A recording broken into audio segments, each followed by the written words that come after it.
सपने देखने के लिए कौन से पैसे देने, और मेरे पास हारने के लिए कुछ था ही नहीं। तो मैंने कहा चलो बड़ा गैम्बल खेलते हैं, मैं अब यूपीएससी की तैयारी करूँगा।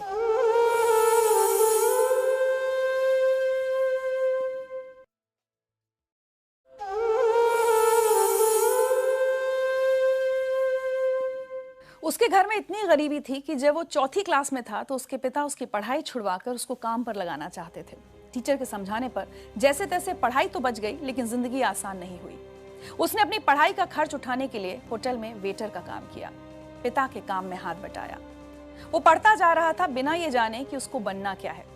लेकिन एक बार एक अधिकारी ने उसके पिता से रिश्वत मांगी और उस दिन शेख अंसार अहमद ने यह तय कर लिया कि वो एक अधिकारी बनेगा। महाराष्ट्र पीसीएस की परीक्षा वो पास नहीं कर पाया, लेकिन यूपीएससी की परीक्षा उसने पहली कोशिश में ही न सिर्फ पास कर ली, बल्कि 361वीं रैंक भी हासिल की।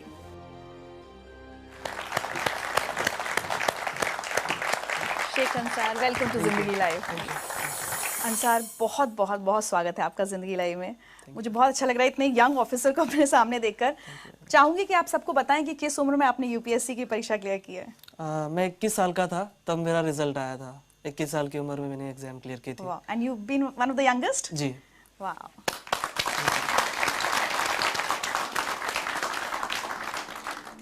बहुत गरीबी के दिन देखे हैं बचपन में?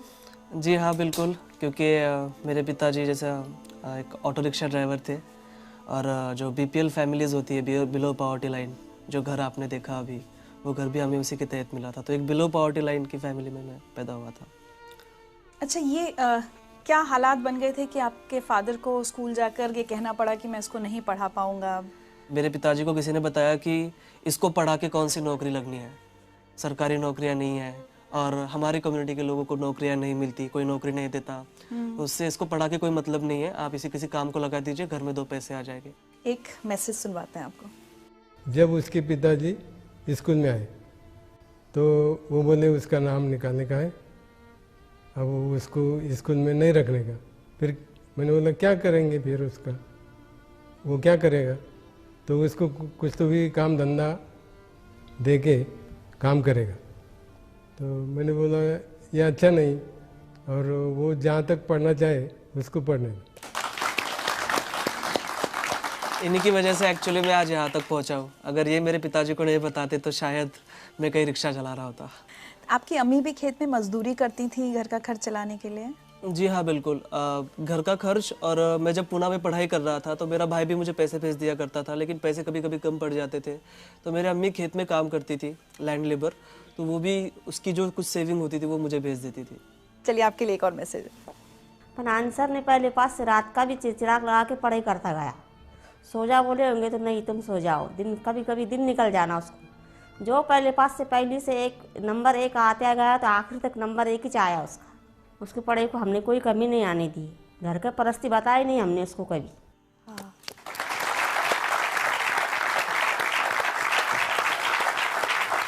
और उस दौरान भी परिवार की स्थिति तो बदली नहीं थी, दिक्कतें थी उस समय भी आपको बहुत काम वाम करना पड़ा अपनी किताबों का खर्च उठाने के लिए। 10th में मेरी छुट्टियां चल रही थी और मुझे कंप्यूटर सीखना था, तो MSc का कोर्स आता है, वो कोर्स मुझे करना था। उसकी फ़ीस थी लगभग 2,800 समथिंग, उस वक्त उसकी फ़ीस थी। पे करने के लिए पैसे नहीं थे, तो मैंने मेरे अब्बू को बताया कि भाई ये रेस्टोरेंट है, यहाँ पर मुझे काम करना है, मुझे वो लगभग 3,000 रुपये तक कुछ पगार दे रहे हैं। अब उन्होंने कहा ठीक है तुमको करना है तो करो। फिर मैं उस रेस्टोरेंट में काम करता था, सुबह 8 बजे से लेकर रात में 11 बजे तक वो काम होता था। बीच में 2 घंटे छुट्टी मिलती थी, उसमें मुझे मेरा लंच करना होता था, और 1 घंटा मुझे वो जो कोर्स है उसकी तैयारी के लिए जाना होता था। हमारे गांव में ही वो होता था, और काफ़ी डिफ़िकल्ट था मेरे लिए, क्योंकि मुझे वो बड़ा पॉट लेकर पानी लेकर आना पड़ता था कुएँ से निकाल कर। फिर उसके बाद जो कस्टमर्स आएंगे उनको चाय सर्व करना, उनका टेबल वगैरह साफ़ कर देना, ये सब इस तरह का काम एक वेटर का काम था। और उसके बाद जब 10 बजे होटल बंद हो जाता था, गांव में 10 बजे जनरली हमारे बंद हो जाता था, तो 1 घंटा मुझे जो फर्श वगैरह होता था वो सब साफ़ करना होता था बैठ के हाथ से। तो वो काम मैंने किया। तो घर में सिर्फ आप ही सबसे ज़्यादा पढ़े लिखे हैं, बाकी सबकी पढ़ाई छूट गई, काम करने लग गए या शादी हो गई बहनों की? जी घर में नहीं, पूरी जनरेशन का मैं फर्स्ट ग्रेजुएट हूँ। हमारे पूरी जनरेशन में कोई पढ़ा नहीं है, तो घर का मैं अकेला ही सबसे ज़्यादा पढ़ा लिखा हूँ। और बाकी के जो बहनों की शादी हो गई थी जल्दी, और भाई जब 5th स्टैंडर्ड में था तब से वो मेरे माँ बाप के पास काम करता था। एक मैसेज और सुने जी। मुझे स्कूल में जाना पसंद नहीं था, यानी मुझे इंटरेस्ट नहीं था उसमें पढ़ने के लिए, पढ़ाई के लिए। और मैं एक बार 6वीं में ही फेल हो गया था। तो जब से मैंने स्कूल छोड़ी और मैंने दिल में ठान लिया कि मैं तो इतना होशियार नहीं हूँ, लेकिन मेरा भाई मुझसे भी ज़्यादा होशियार है, इसलिए मैंने स्कूल छोड़ के अपने मामा की तरफ काम के लिए गया। लेकिन इतना मुझे गर्व है कि मेरा भाई मेरे वजह से कुछ ना कुछ आज बन गया है। मेरे सक्सेस का बहुत बड़ा क्रेडिट जो है मेरे माता पिता के बाद मेरे भाई को जाता है। क्योंकि देखिए अक्सर ये होता है कि बड़ा भाई छोटे भाई की पढ़ाई के लिए पैसे खर्च करता है, लेकिन यहाँ उल्टा था। छोटा भाई रात दिन मेहनत करके बड़े भाई को पैसे दे रहा था। ये आपसे छोटे हैं? जी। और मैंने 10वीं की छुट्टियों में काम किया, 12वीं की छुट्टियों में काम किया, कॉलेज के फर्स्ट ईयर की छुट्टियों में काम किया। लेकिन लास्ट के 2 साल जो बहुत अहम थे मेरे प्रिपरेशन के, उस वक्त मैंने कहीं कोई जॉब नहीं की। मुझे जो सारे पैसे थे मेरा भाई पूरी डेट के ऊपर मुझे ट्रांसफ़र कर देता था बैंक में।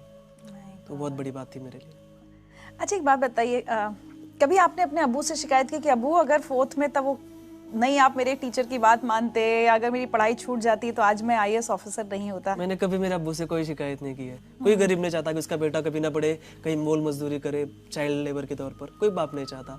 लेकिन वो मजबूरियाँ थी उनकी। सो मैं बहुत रिस्पेक्ट करता हूँ मेरे पेरेंट्स की। आज तो वो बहुत फख्र महसूस करते होंगे जी आपके ऊपर। जी जी जी। एक मैसेज और आया आपके लिए।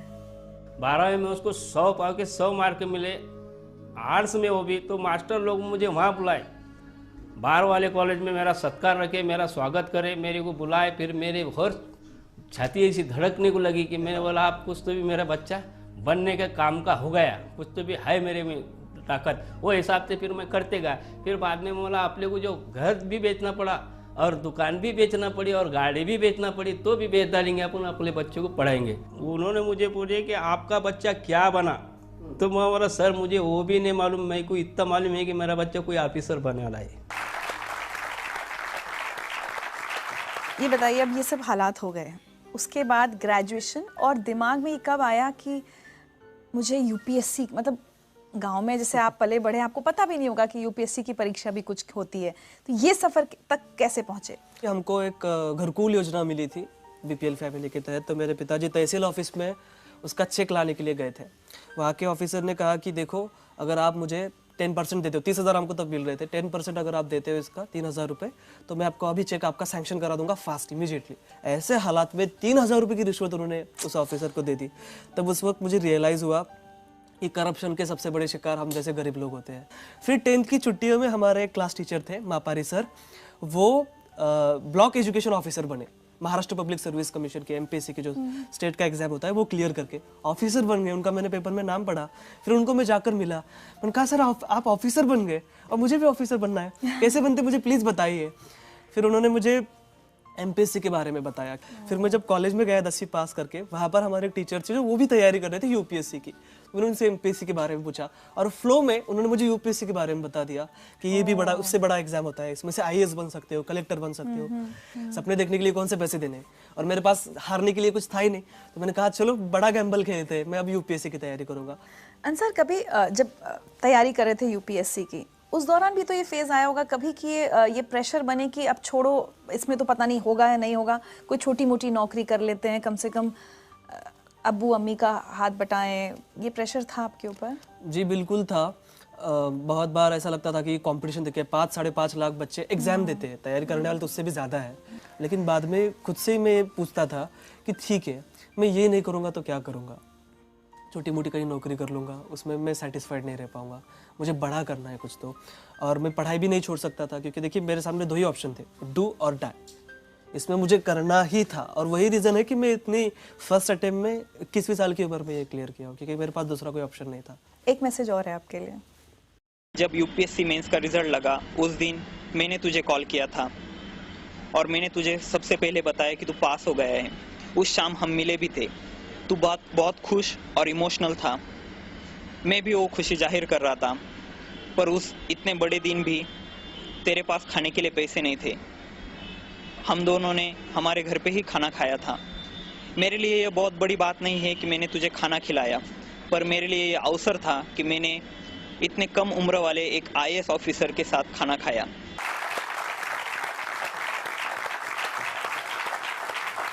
19 फरवरी के दिन मैं लाइब्रेरी में बैठा पढ़ाई कर रहा था और मुझे इसका फ़ोन आया। ने कहा अंसार यूपीएससी का रिजल्ट आ गया। मैंने कहा माय गॉड, मेरे वहाँ पर हार्ट बीट बढ़ गए, मैं समझ में नहीं आ रहा था मैं क्या करूँ। उसने कहा तेरा रोल नंबर बता।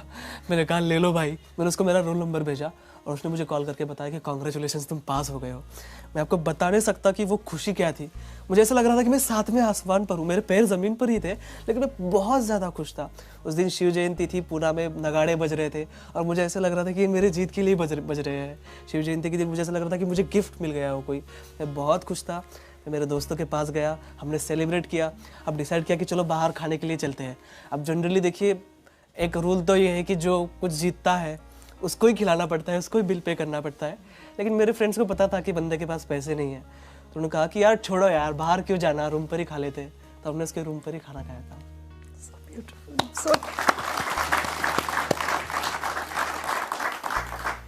मेरे पास सच्ची आज शब्द नहीं आपकी बातें सुनकर, कितनी खुशी हो रही है कि एक बच्चा कहाँ से कहाँ पहुँचा है और अब जल्द ही आपकी नौकरी की शुरुआत होने वाली है।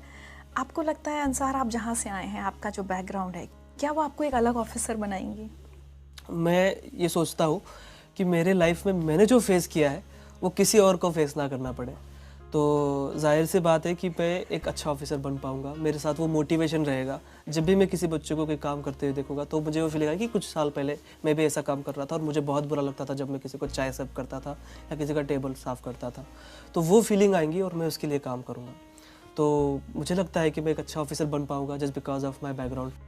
आज अगर पीछे मुड़ के देखते हैं और अपनी ज़िंदगी की कोई एक चीज़ बदलना चाहें तो क्या होगा?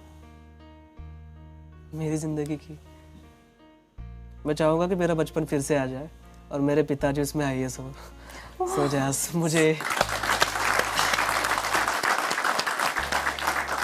तो जब मुझे कोई यूनिफॉर्म ना मिला हो या कोई किताब ना मिली हो तो वो मुझे मिल जाए। कोई एक मैसेज जो आप सब लोगों को, और सिर्फ जो यहाँ बैठे हैं वो नहीं, जो बहुत सारे लोग टेलीविजन पर आपको देख रहे हैं और उसमें से बहुत सारे IAS की तैयारी कर रहे होंगे, उनको क्या मैसेज देना चाहेंगे? जी, मैं उनको यही मैसेज देना चाहूँगा, एक रिक्शा चलाने वाले का लड़का अगर IAS बन सकता है, जिसने अपनी लाइफ में सारे ऑड्स देखे हो, तो मुझे ऐसा लगता है कि हमारे देश का कोई भी बच्चा, और गरीब से गरीब बच्चा भी, और किसी भी मजहब का बच्चा IAS बन सकता है। आप सभी को मेरी बहुत बहुत शुभकामनाएं। Thank you so much Ansar. और जैसे मैंने एक तोहफा आपके लिए, ताकि आप हमें और हमारे शो को भी याद रखें हमेशा।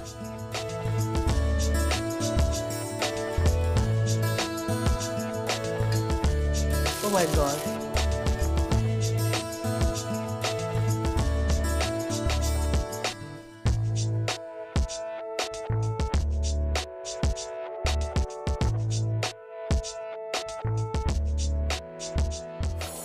वाकई आज हम ये कह सकते हैं कि सपनों को जीना उन्हीं को आता है जिनको हर मुश्किल में भी मंजिल नजर आती है।